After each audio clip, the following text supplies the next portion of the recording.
भारत की भूमि पर कई बड़े बड़े युद्ध हुए जिन्होंने भारत के इतिहास को एक अलग रूप दिया। ऐसा ही एक युद्ध हुआ हल्दी घाटी का युद्ध। यह युद्ध बेहद ही चर्चित युद्धों में रहा और एक प्रश्न हमेशा बना रहा कि आखिरकार हल्दी घाटी का युद्ध किसने जीता। आइए दोस्तों जानते हैं हल्दी घाटी युद्ध के बारे में। हम चलते हैं इतिहास के उसी पुराने दौर में। उस समय कई राजे रजवाड़े थे जिनमें मेवाड़ एक प्रमुख रजवाड़े के रूप में विख्यात था। मेवाड़ और मुगल सत्ता के बीच संघर्षों का लंबा इतिहास रहा है। मुगल शासक बाबर के विरुद्ध राणा सांगा ने युद्ध किया। बाबर के बाद उसके पोते अकबर ने चित्तौड़ पर आक्रमण किया और चित्तौड़ पर मुगल झंडा फहराया। उस समय उदय सिंह चित्तौड़ के शासक थे। जब वे चित्तौड़ गवा बैठे तो वे उदयपुर में आकर बसे, जो कि एक पहाड़ी इलाका था। उदयपुर भीलों की वीरता से जाना जाता था। उदय सिंह ने उदयपुर में शासन स्थापित किया। यहीं पर महाराणा प्रताप पले बढ़े। महाराणा प्रताप की माता का नाम जयवंता बाई और पिता उदय सिंह थे। महाराणा प्रताप भील राजकुमारों के साथ खेलते कूदते और युद्ध कला सीखते। क्योंकि महाराणा प्रताप भीलों की देख रेख में पले बड़े थे, इसलिए भीलों ने महाराणा प्रताप को कीका नाम दिया, क्योंकि भील अपने बच्चे को कीका कहकर ही पुकारते थे। महाराणा प्रताप के पिता उदय सिंह ने अपने छोटे बेटे जगमल को गद्दी सौंप दी थी, लेकिन जगमल सिंह ने अपने घमंडवश जनता पर अत्याचार करना शुरू कर दिया। जगमल में डरपोक और भोगी विलासी था, यहाँ तक कि उसने महाराणा प्रताप का भी अपमान किया। उदय सिंह के बाद मेवाड़ के समस्त सरदारों ने एकत्र होकर महाराणा प्रताप को मेवाड़ का राणा चुनने का निर्णय लिया। आखिरकार वह दिन आया जिस दिन मेवाड़ को एक नया राणा मिलने वाला था। मेवाड़ के महाराणा प्रताप का राज्याभिषेक हुआ। महाराणा प्रताप का राज्याभिषेक तो हुआ, लेकिन उनके ही परिवार के सदस्य जगमल और शक्ति सिंह नाखुश थे। मेवाड़ अरावली पर्वतमाला से घिरा हुआ क्षेत्र रहा और इस अरावली पर्वतमाला में प्रमुख रूप से भील जनजाति का निवास रहा। उस दौरान देश के अधिकांश क्षेत्रों में मुगल शासक अकबर का दबदबा था। अकबर ने कई शासकों के साथ संधियां और युद्ध करके अपने शासन का विस्तार किया और इसी तरह से अकबर ने मेवाड़ को भी जीतने की योजना बनाई।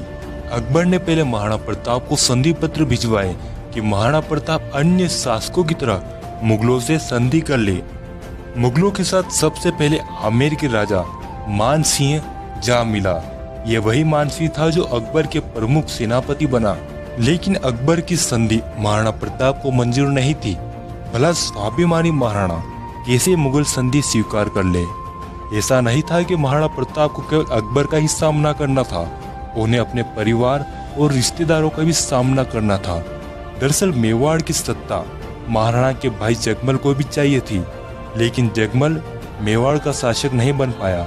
अकबर ने मेवाड़ की आपसी फुट का फायदा उठाया और जगमल को अपने पक्ष में कर लिया। जगमल सिंह मेवाड़ की राजनीति से नाराज होकर बादशाह अकबर के पास चला गया। अकबर ने जगमल को जहाजपुर का इलाके की जागीर प्रदान करी, साथ ही साथ सिरोही राज्य का आधा राज्य प्रदान किया। दरअसल जिस समय महाराणा प्रताप ने मेवाड़ की गद्दी संभाली, उस समय मेवाड़ राजपूतानी साम्राज्य बेहद नाजुक दौर से गुजर रहा था। अकबर की कुर्रता के आगे राजपूतानी के कई नरीशों ने अपने सर झुका लिए थे। कई वीर प्रतापी राजवंशों के उत्तराधिकारियों ने अपनी कुल मर्यादा का सम्मान भुलाकर मुगलिया वंश से वैवाहिक संबंध स्थापित कर लिए थे। कुछ स्वाभिमानी राजघराने के साथ ही महाराणा प्रताप भी अपने पूर्वजों की मर्यादा की रक्षा हेतु अटल थे। महाराणा प्रताप के भाई शक्ति सिंह भी मुगलों के साथ जा मिला। इतना ही नहीं, मारवाड़ के शासक जो कभी खुद की आन बान और शान का हवाला देते थे, अब मुगलों के सामने वे भी झुक गए। कहा जाए तो कुछ शासक अपने राज्य के स्वार्थ के चलते और कुछ अपने पारिवारिक कलह के कारण अकबर के साथ जा मिले। अब महाराणा प्रताप अकेले पड़ गए। ऐसे समय में वे और उनके कुछ विश्वास पात्र योद्धा ही बचे थे जिन्होंने अकबर के सामने शीश नहीं झुकाया। अब युद्ध होना तो जायज था। अकबर ने मान सिंह के नेतृत्व में 80,000 मुगल सेना को मेवाड़ पर आक्रमण करने के लिए भेजा। महाराणा प्रताप इस बात से भली भांति परिचित थे कि मेवाड़ तक पहुंचने के लिए अरावली की पहाड़ियों को पार करना होगा। महाराणा प्रताप अरावली की दुर्गम पहाड़ियों में रहने वाली भील समुदाय के बीच ही पले बड़े थे। तब उन्होंने अपने बचपन के मित्र भील साथियों की याद आई और वे तुरंत अपने कुछ विश्वास पात्र सैनिकों को लेकर अरावली की दुर्गम पहाड़ियों की तरफ निकल पड़े। वे जिस क्षेत्र की तरफ जा रहे थे उसका नाम भोमट था, जहां भील शासक राणा पुंजा का शासन था। यह क्षेत्र स्वतंत्र था। इस क्षेत्र के राणा दयालदास, राणा हरपाल भील और उनके पूर्वजों ने हमेशा ही मेवाड़ शासकों की मदद करी थी और महाराणा प्रताप को पूरी उम्मीद थी कि भील उनका साथ जरूर देंगे। जब महाराणा प्रताप राणा पुंजा के भोमट क्षेत्र पहुंचे तो वे हैरान रह गए, क्योंकि अकबर का संरक्षक बैरम खां पहले ही राणा पुंजा से सहयोग प्राप्त करने के लिए आ पहुंचा। बैरम खां ने भील समुदाय को कई हीरे जवाहरात और कीमती वस्तुएं देने का लालच दिया। बैरम खान ने कहा कि यदि भील मुगल शासक अकबर का साथ दे तो मुगल सभी भीलों को बेशकीमती धन दौलत देंगे। तभी मेवाड़ के शासक महाराणा प्रताप ने स्थिति को भांपा और बप्पा रावल की तलवार राणा पुंजा के समक्ष रखते हुए मेवाड़ का साथ देने को कहा। दरअसल बप्पा रावल और भीलों ने मिलकर कभी अरबों को भारत देश से खदेड़, इसलिए राणा पुंजा भील ने मुगलों की कीमती वस्तुओं और धन दौलत को छोड़कर महाराणा प्रताप का साथ देने का वचन दिया और कहा कि मरते दम तक हर एक भील मेवाड़ का साथ देगा। और इस तरह महाराणा प्रताप ने अरावली पर्वतमाला में बसी भीलों को अपनी तरफ कर लिया। वहीं कभी मेवाड़ के शासकों ने मुगलों के विरुद्ध अफगानों की सहायता करी थी, इसलिए अफगान पठान हकीम खान सूरी मेवाड़ सेना में सम्मिलित हुए। इस तरह महाराणा प्रताप ने अपनी सेना में राणा पुंजा, भीम सिंह डोड़िया, रामदास राठौड़, रामशाह तोमर, हकीम खान सूरी, भामाशाह, ताराचंद और बीदा झाला आदि प्रमुख सहयोगियों को शामिल किया। उधर अकबर ने मान सिंह के नेतृत्व में मेवाड़ पर आक्रमण करने के लिए सेना भेजी। अकबर की सेना का नेतृत्व करता मान सिंह अपने 80,000 सिपाहियों को हल्दी घाटी के नजदीक पहुंच गया। 18 जून 1576 को वह ऐतिहासिक दिन था जब एक भयानक युद्ध होने वाला था, जो आने वाले समय में एक गहरी छाप छोड़ने वाला था। एक बात स्पष्ट कर दें कि जब मुगल सेना ने हल्दी घाटी की तरफ से मेवाड़ की तरफ बढ़ रही थी, उस वक्त हल्दी घाटी में राणा पुंजा के नेतृत्व में भील सेना ने मुगल सेना को कड़ी टक्कर दी। केवल 400 भीलों ने मुगल सेना के 10,000 सिपाहियों को परास्त किया। मुगल सेना के पास विशाल सेना थी।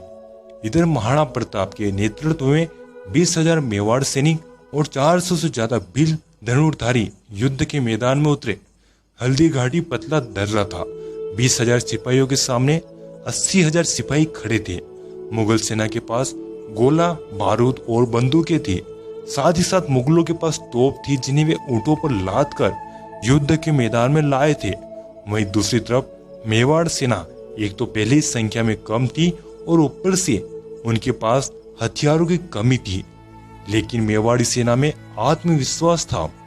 वे कम होकर भी एक मेवाड़ी सैनिक 10-10 सिपाहियों के बराबर था। दोनों सेनाओं के मध्य युद्ध शुरू हुआ। दोनों सेनाओं के योद्धा एक दूसरे को मारने को आतुर थे। उनमें से कोई भी पीछे नहीं हटना चाहता था। हर कोई एक दूसरे के खून का प्यासा था। महाराणा प्रताप और बहलोल खान के बीच भयानक युद्ध हुआ। महाराणा प्रताप ने हाथी सरी के बहलोल खान को चीर दिया। महाराणा प्रताप और मान सिंह के बीच भयानक युद्ध हुआ। राणा पुंजा के भीलों ने अपने तीरों से मुगलों की छाती छलनी कर दी। बीदा झाला ने महाराणा प्रताप के लिए अपने प्राण युद्ध में त्यागे। चेतक ने महाराणा की जान बचाई और वह घायल हो गया। इस युद्ध के बाद मेवाड़, चित्तौड़, गोगुंदा, कुंभलगढ़ और उदयपुर पर मुगलों का कब्जा हो गया।